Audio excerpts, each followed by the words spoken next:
It's the Locked On Podcast Network, your team every day. You are Locked On Bengals, your daily Cincinnati Bengals podcast. Part of the Locked On Podcast Network, your team every day.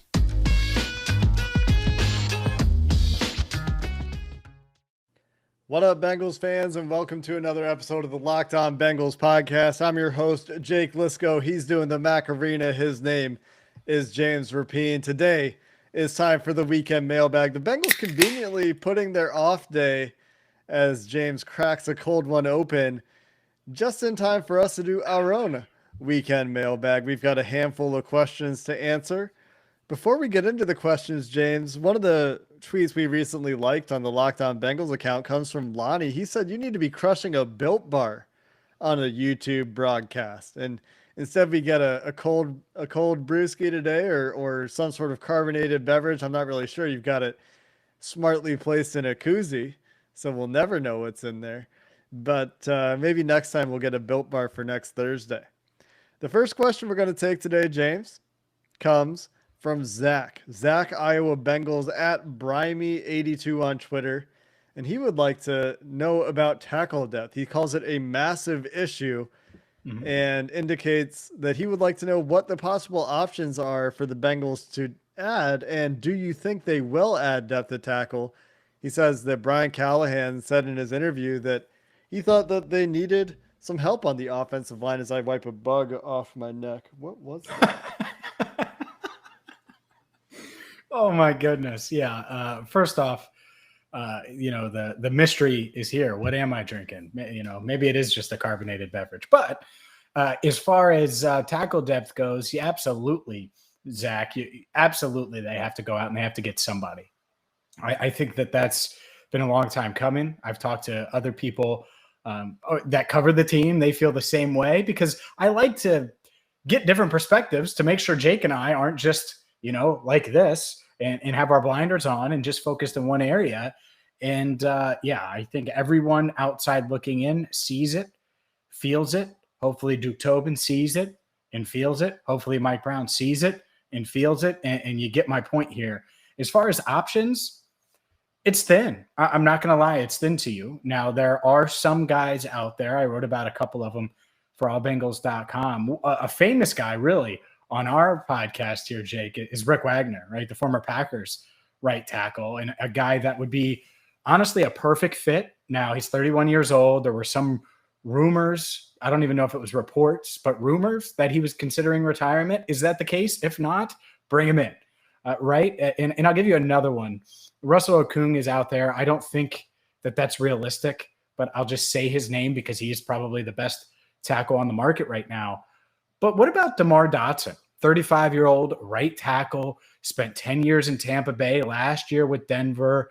He's not going to blow your socks off by any stretch, but he's a proven tackle. And if you need to go to him in a pinch, I think that works. And the beauty of the Bengals is they have two proven left tackles. They're just moving Riley Reiff to right tackle. So if you bring in another right tackle, then if Jonah Williams, who's only played in 10 games, goes down, you can just kick Riley over to the other side where he is comfortable, and then you would promote Dotson. So I think that there are options out there, and those are a couple that would be at the top of my list.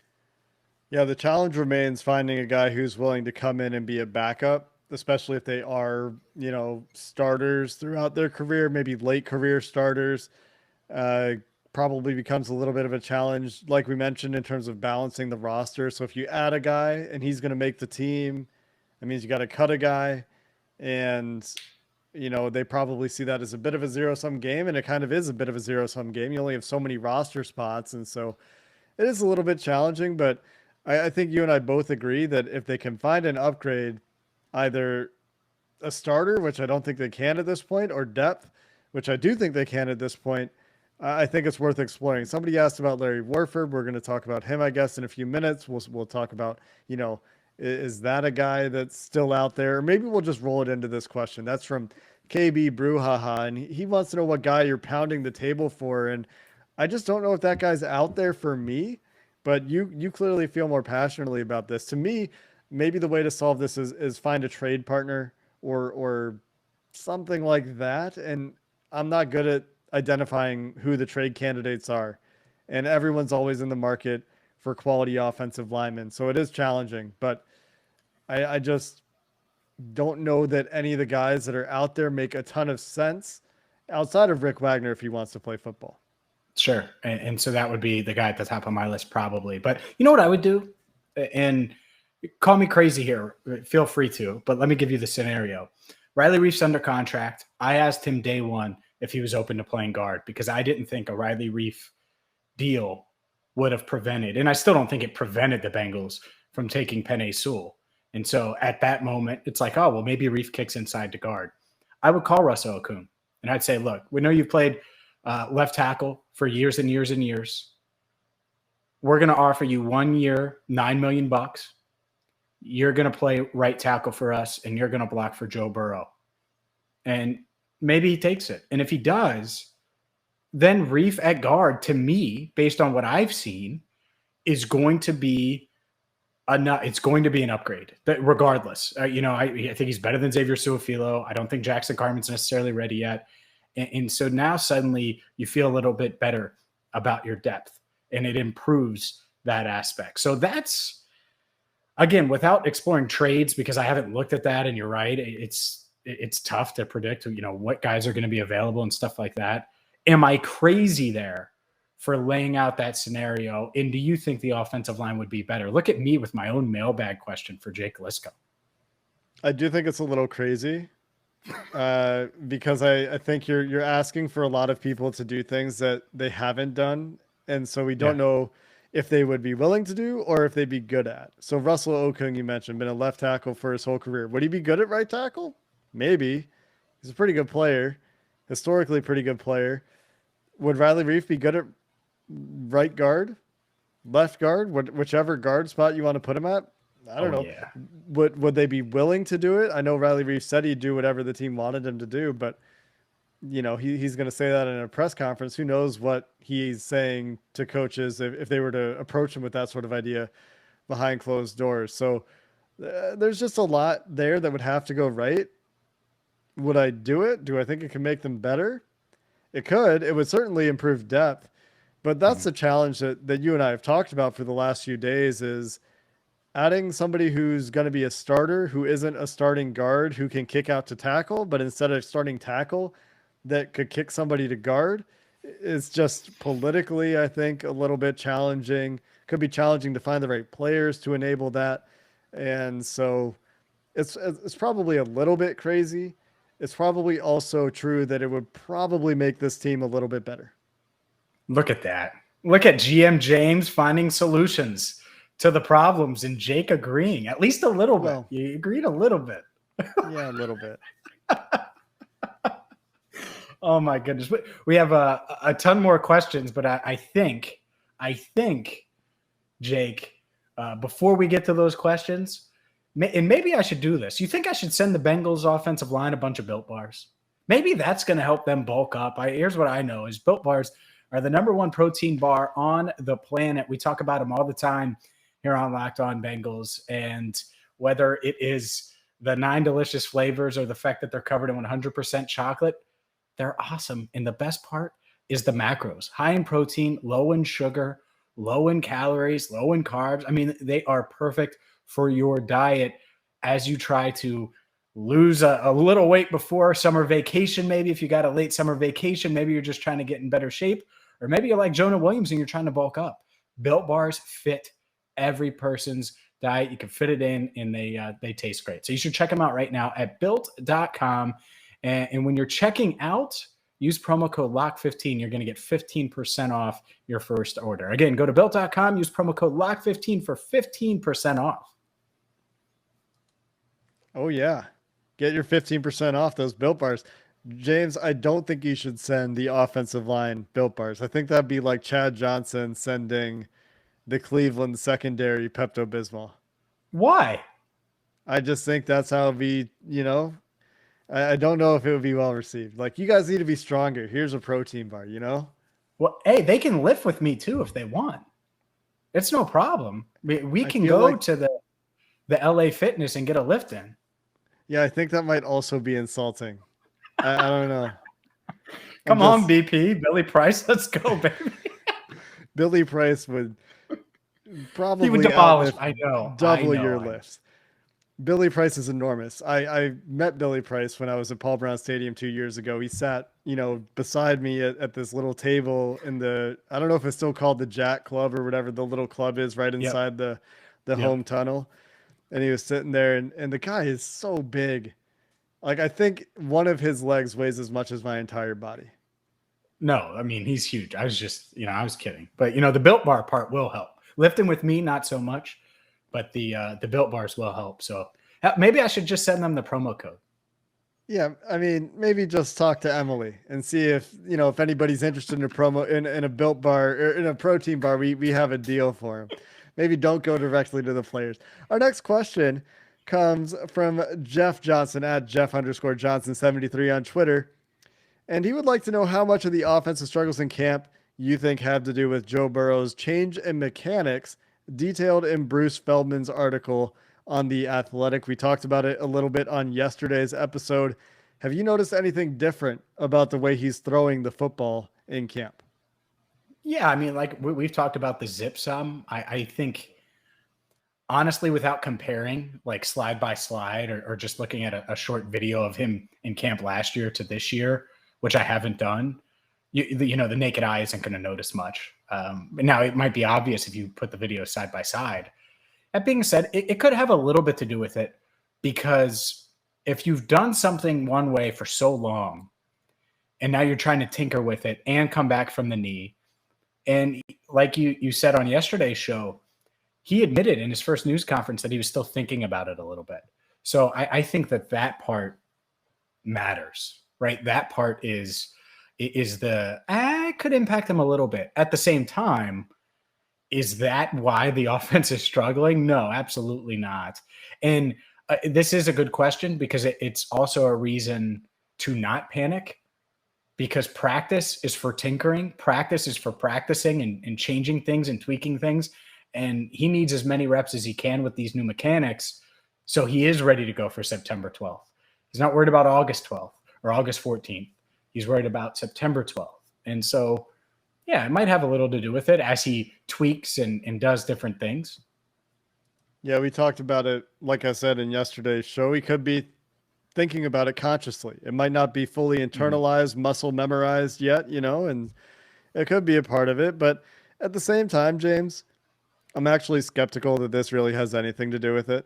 Like, I'm not dismissing it outright, but it's hard for me to believe that, a change in the way he's planting his feet when he throws is responsible for the issues. Like, we've had wide receiver drops. That's not on Joe Burrow changing his mechanics.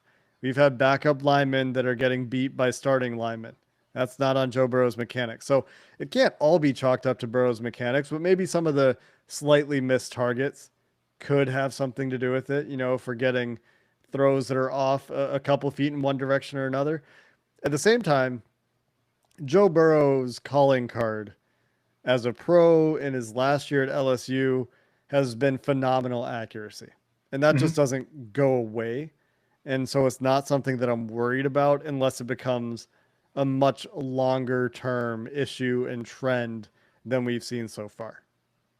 That's fair. Next question comes from Bengals 2023 Super Bowl champs at Twan_Bengals. I love that name. How about that? 2023. I would love to cover a Super Bowl champ, so that would be cool.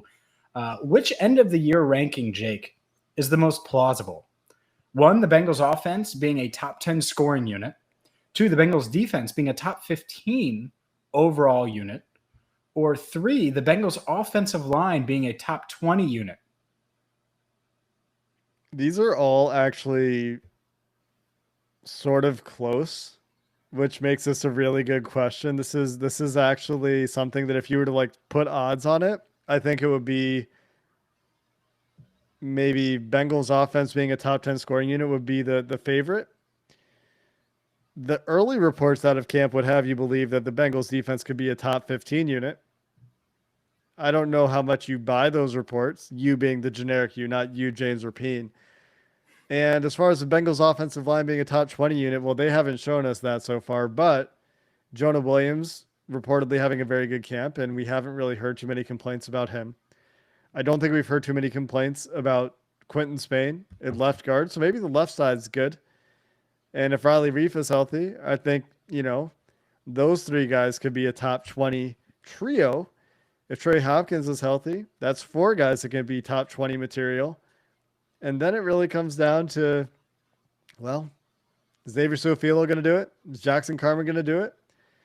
And that is the challenge. But I think if I were ranking these from most to least likely, it might actually be the Bengals offensive line being a top 20 unit most likely.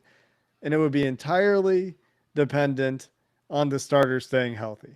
Because I think if the starters do stay healthy, especially those first four guys outside of right guard, there's a real chance that they do it and are, a top 2/3 offensive line. That's not a huge stretch. That's not asking really a whole lot because they're going to be bad offensive lines in the NFL, especially as injuries start to pile up.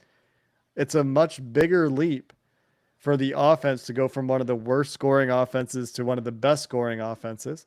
It's a much bigger leap for one of the worst defenses to go to being one of the top half defenses. At the same time, based on what we're hearing out of camp, the secondary is looking very, very good. The linebackers took a big step, if you believe Zach Taylor. And so maybe there is potential for that defense to be a top 15 unit. And then the offense is very easy to make the case. It's, hey, Joe Burrow's here. And if Joe Burrow's here, that means we have a chance with these weapons, if the offensive line can be remotely healthy, to get going and be on track. I think you're probably right, but little old bold me with the 30 points a game, I'm still sticking with that. So I think if I had to rank them, as you shake your head, it would be top 10 offense. That's where my expectation is for this offense. And I know Burrow's coming off of an injury, but let's just say it out loud. If Zach is anywhere close to what he was supposed to be when the Bengals hired him, this offense should be humming by the time actual games matter. Burrow should be, let's just say he's a top 15 quarterback. Okay, well, if a top 15 quarterback is throwing to the 5th overall pick, a second round and arguably the best slot receiver in the league, and another second rounder in T. Higgins, who's one of the better rookie wide receivers last year in a great class, plus Joe Mixon, plus Auden Tate, plus, Mike Thomas and probably Trent Taylor. I mean, there's just a lot of weapons and they're deep in the right spots. And so I think this offense could do that. The defense, I'm not buying it all the way yet. I think that that's still of all the units, as you're talking offense, defense, special teams, the one I would be most concerned about. And then the offensive line, we'll see, because injuries happen. And we're learning that now, and that's the scary part. Because on paper, you're right. The starting offensive line, if healthy, 80% of the line, I'm fine with. But that right guard spot's really the only issue, and someone will emerge, I would imagine. The problem is the moment someone goes down, the ripple effect it has and how it impacts everything else. So if I had to rank them most likely to least likely, I'd probably go offense top 10, defense, and then go offensive line. And that's I get it. The gap is different there, right? But I'm worried about the depth, and I don't think they're going to listen to me and go out and get one of these guys. Not that would necessarily solve it and make them a top 20 offensive line, but I just think they need more depth. Yeah, I just don't know that I guess I see that as slightly more likely that the offensive line somehow gets through than the defense. It's just like such a big leap that this is asking for from the defense and the offense overall. It's a much smaller jump for the offensive line, although it would be a considerable and appreciable improvement. James, there's been a lot discussed about Joe Burrow in the preseason, and a lot of people had this question, especially after the perceived and reported early issues or struggles or whatever word you want to use, the performance from the offense in training camp.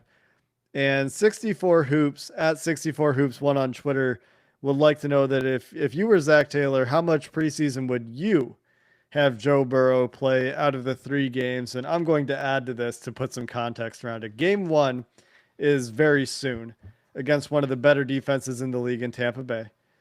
Game 2 is in Washington, where he got hurt.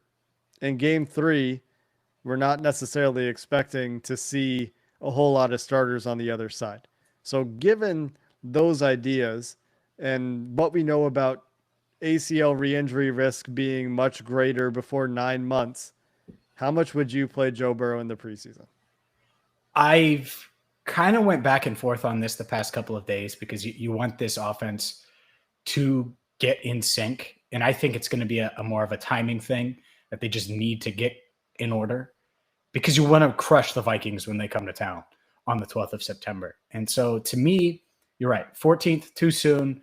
You're not going to bring him back 6 days later against Washington in the place he got hurt. That's ridiculous. I would never do that. And he would say, no, let me go. I'm not doing that. Plus, their defensive line is probably the best in the NFL.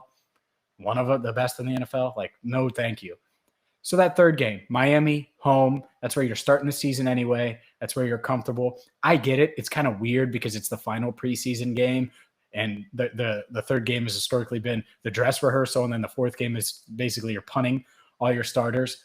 I would roll with every damn starter in that third game. And that's as of now. That changes with injuries and stuff. But to me, I would go out there. I would get Burrow 8 to 10 snaps.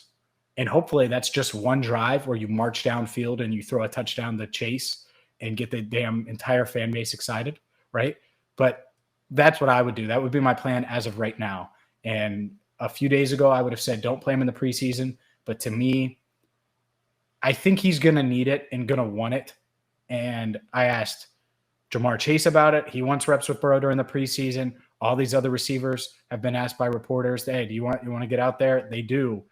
I would give him a couple reps here. And hopefully it's just one drive, a successful drive, 8 to 10 snaps. And you do that August 28th against the Dolphins at home in a place where Joe Burrow is comfortable. Yeah, I would still give him 0 snaps personally. I would not play him in the preseason, but that is a scenario, right? That's what we talked about when we had this conversation a couple days ago. And I don't like doing it in the first game. I think it's too soon. I agree with you there. I think you and I both hate the idea of him doing it against Washington in the same defensive line in the same place. That just seems like a nightmare waiting to happen. And then game 3, there's like a perfect storm scenario where you might feel like sort of confident about it, but at the same time, do you really want to risk him in a meaningless preseason game, like an especially meaningless preseason game in the last one when the Dolphins probably aren't playing starters? Because I don't think anyone expects starters to play in the last preseason game across the league. But the scenario would be you're playing against backups, right? The Dolphins have their practice squad guys out there. So maybe there's a world where you treat it as, you get one drive and you better dominate these guys because you're starters and they're training or practice squad guys. And so there's like a world there where maybe you feel reasonable about keeping them safe.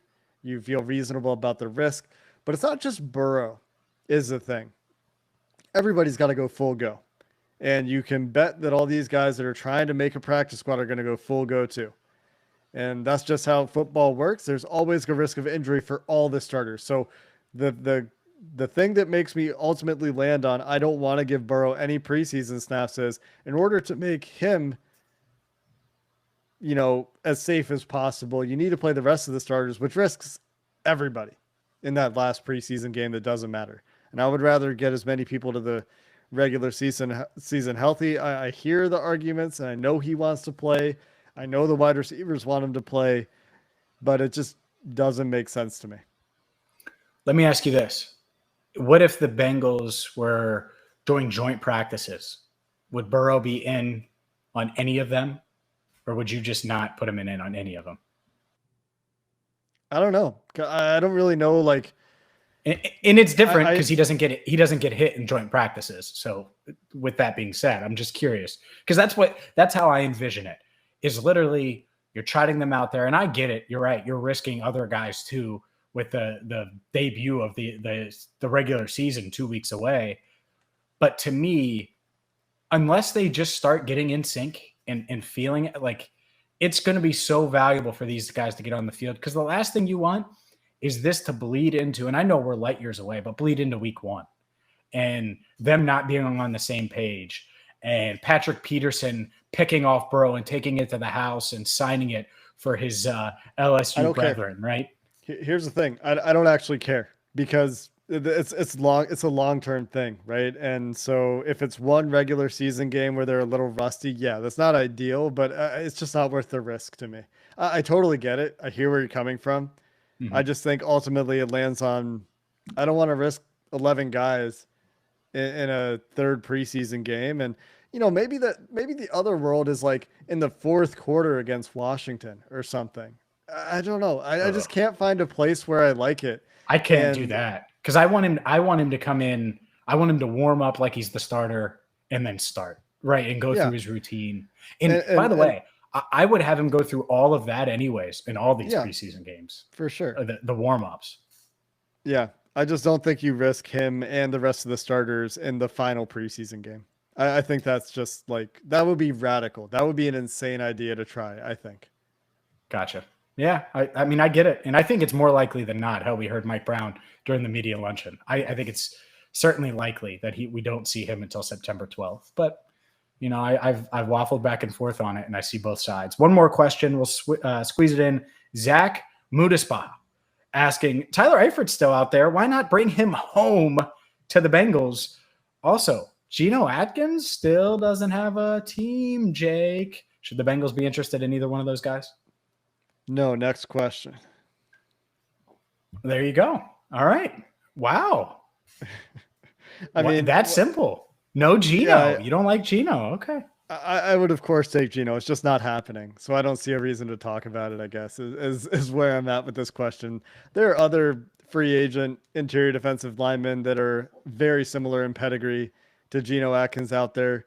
Not quite as good of careers because he was truly great, but there are options if they want to go sign a defensive lineman. And I truly believe that bridge, maybe burned isn't quite the right word, but I don't think Geno is coming back. So that's it. Do you have anything you want to say, or can we actually squeeze one last one in about things that are actually happening in training camp real quick?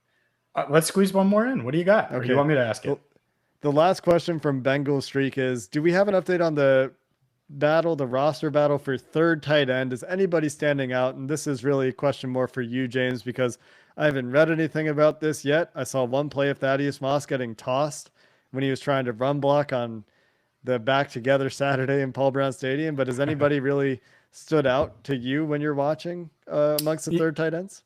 Yeah, on Wednesday, so the last time the Bengals practiced, Thad Moss stood out a couple times, and I thought the tight ends beat the linebackers in one-on-ones pretty regularly. It was the first time we saw that matchup. I've seen Mitchell Wilcox a couple times move well, which is something he did in college, the undrafted free agent from last year. So I think it's a real battle in that room, and obviously Thad Moss has the friend advantage, but the thing that we don't know yet is the special teams part of it. And that's what's going to decide it. I really feel that way, I think, as much as anything, because a lot of these guys, they move pretty well and they can catch, right? Like Thad Moss can catch. Mitchell Wilcox can catch. And who am I forgetting? I'm forgetting someone here. Mason Schreck, maybe? Mason Schreck. Yeah, he made a couple plays in the red zone. I was just forgetting his name. And the roster's right there. They want to pull it up. But yeah, I think Mason Schreck's looked good too. So to me, it's going to come down to preseason, but passing game wise, and a lot of this is during drills because we know how the offense is played during 11-on-11s for the most part. They've made some nice catches and some nice plays on the ball. And so to your point, blocking, special teams, which guys can do that and which guys do that consistently. I think that's what it's going to come down to. And we'll find out a little bit more about how that's going when the Bengals are back in their padded practices this weekend. Our next episode comes your way on Sunday. That'll be on YouTube and everywhere you get your podcast from an audio perspective. Until next time, Bengals fans, hoo day, and have a good one.